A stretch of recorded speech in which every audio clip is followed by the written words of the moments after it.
కొత్త సంవత్సరంలో చంద్రబాబు కొత్త టీంతో బరిలో దిగబోతున్నారు. తన టీంలో చాలా మార్పులకి శ్రీకారం చుడుతున్నారు. ఇప్పటికే ఆంధ్రప్రదేశ్ ప్రభుత్వ ప్రధాన కార్యదర్శిగా ఉన్న నీరబ్ కుమార్ ప్రసాద్ రిటైర్మెంట్ కారణంగా ఆయన స్థానంలో కొత్త సీఎస్ ని ఎంపిక చేసే పనిలో ఉన్నారు. దాదాపుగా సాయి ప్రసాద్ సీనియర్ ఐఏఎస్ ని ఖరారు చేసినట్టుగా అంతా భావిస్తున్నారు. మరోవైపు సీఎస్ తో పాటుగా డీజీపీని కూడా కొత్త వారిని నియమించాల్సినటువంటి పరిస్థితి వచ్చింది. డీజీపీ రిటైర్మెంట్ కారణంగా ఆయన స్థానంలో మరొక సీనియర్ పోలీస్ అధికారికి అవకాశం రాబోతుంది. కొత్త డీజీపీ ఎవరు అన్న దాని మీద కూడా చర్చ మొదలైంది. డీజీపీ సీఎస్ తో పాటుగా తన మంత్రివర్గంలో కూడా అనేక మార్పులు చేయబోతున్నట్టుగా కథనాలు వస్తున్నాయి. ఇప్పటికే నాగేంద్ర బాబుని జనసేన పార్టీ ప్రధాన కార్యదర్శిగా ఉన్నటువంటి పవన్ కళ్యాణ్ అన్నయ్యను కేబినెట్ లో తీసుకోబోతున్నట్టుగా అధికారికంగా చంద్రబాబు ప్రకటించారు. నాగబాబుకి కేబినెట్ బెర్త్ ఖాయమైపోయింది. అయితే ఆయన కన్ఫర్మ్ చేసినప్పటికీ కూడా ఎప్పుడు ఆయన్ని కేబినెట్ లో తీసుకుంటారనే దాని మీద అనేక రకాల ఊహాగానాలు ఉన్నాయి. కానీ జనవరి 8వ తారీఖునే ముహూర్తం పెట్టారనేటువంటి వార్త ఇప్పుడు హల్చల్ చేస్తుంది. జనవరి 8వ తారీఖున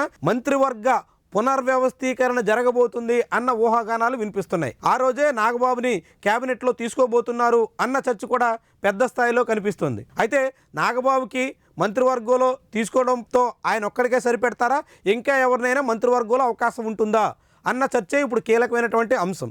నాగబాబుకి ఇప్పటికే బెర్త్ కన్ఫర్మ్ అయిపోయింది కాబట్టి ఆయనతో పాటు ఇంకెవరెవరికి అవకాశం ఉంటుంది అన్నది ఆసక్తికరమైనటువంటి అంశం.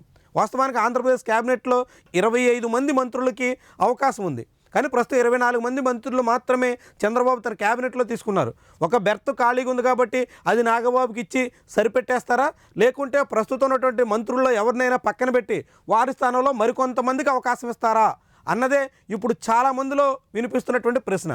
తాజాగా ఆంధ్రప్రదేశ్ మంత్రివర్గంలో ఉన్నటువంటి 2 మంత్రుల మీద చంద్రబాబు తీవ్ర అసంతృప్తిగా ఉన్నట్టుగా కథనాలు వస్తున్నాయి. అందులో ఒకటి కార్మిక శాఖ మంత్రిగా ఉన్నటువంటి వాసంశెట్టి సుభాష్. ఆయన మీద ఇప్పటికే చంద్రబాబు బహిరంగంగానే తన అసంతృప్తిని వెలగక్కారు. నువ్వు పని చేయలేకపోతే నీ స్థానంలో మరొక ఆల్టర్నేటివ్ కూడా చూసుకుంటానంటూ ఆయన నేరుగానే హెచ్చరించినటువంటి ఆడియో వైరల్ అయ్యింది. ఈ నేపథ్యంలో మంత్రివర్గ పునర్వ్యవస్థీకరణ ఎప్పుడు జరిగినప్పటికీ వెంటనే వాసంశెట్టి సుభాష్కి ఊస్టింగ్ తప్పదన్నటువంటి కథనాలు బలంగా వినిపిస్తున్నాయి. వాసంశెట్టి సుభాష్తో పాటుగా ఉత్తరాంధ్రకు సంబంధించినటువంటి ఎంఎస్ఎంఈ శాఖ మంత్రిగా ఉన్నటువంటి కొండపల్లి శ్రీనివాస్ను కూడా తప్పిస్తారు అనేటువంటి వాదన బలంగా వినిపిస్తుంది.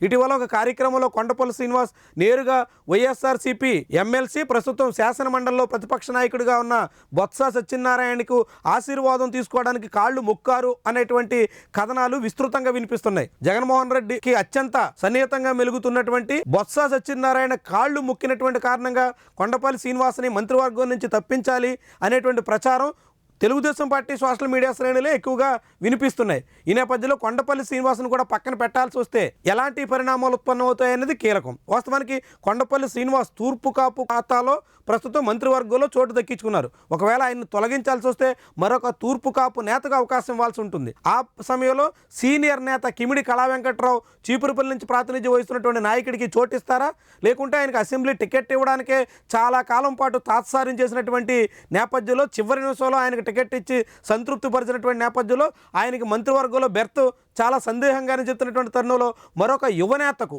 తూర్పు కాపు చెందినటువంటి మరొక యువనేతకు అవకాశం దక్కుతుందా అన్నది కీలకమైనటువంటి వ్యవహారం. అదే సమయంలో వాసంశెట్టి సుభాష్ని మంత్రివర్గం నుంచి తొలగిస్తే ఆయన స్థానంలో ఖచ్చితంగా మరొక సెట్టుబలిజ నాయకుడికి అవకాశం ఇవ్వాల్సి ఉంటుంది.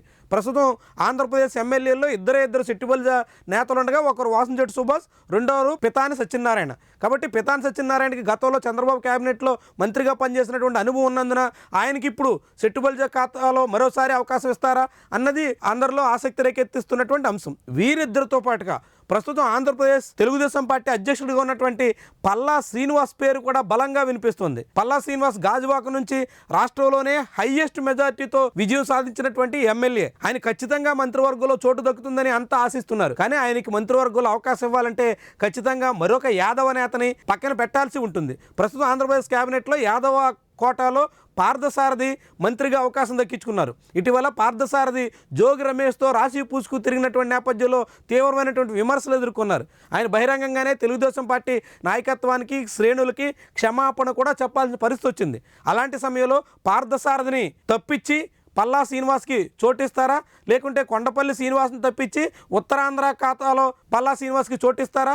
అదే అయితే ఇద్దరు యాదవులకి మంత్రివర్గంలో ఒకేసారి అవకాశం సాధ్యమేనా అనేటువంటి రకరకాల ఈక్వేషన్స్, ప్రశ్నలు ముందుకు వస్తున్నాయి. వీటన్నిటిని ఎలా ట్యాకిల్ చేస్తారు, అసలు మంత్రివర్గ పునర్వ్యవస్థీకరణ ఉంటుందా అనేక ప్రశ్నలు ఉన్నటువంటి తరుణంలో చంద్రబాబు కొత్త ఏడాదిలో తన టీంలో చేసుకొస్తున్నటువంటి మార్పులు కీలకమైనటువంటి పరిణామంగా భావించాల్సి ఉంటుంది. ఈ మార్పుల ప్రభావం ఎలా ఉంటుంది, ఎలాంటి టీంని ఎంపిక చేసుకుంటారు, ఎవరెవరికి చోటిస్తారు, ఇవన్నీ ఆసక్తికరమైనటువంటి అంశాలే. వీడియో నచ్చితే లైక్ చేయండి, కామెంట్ రాయండి, షేర్ చేసి సబ్స్క్రైబ్ కూడా చేయండి. Thank you for watching.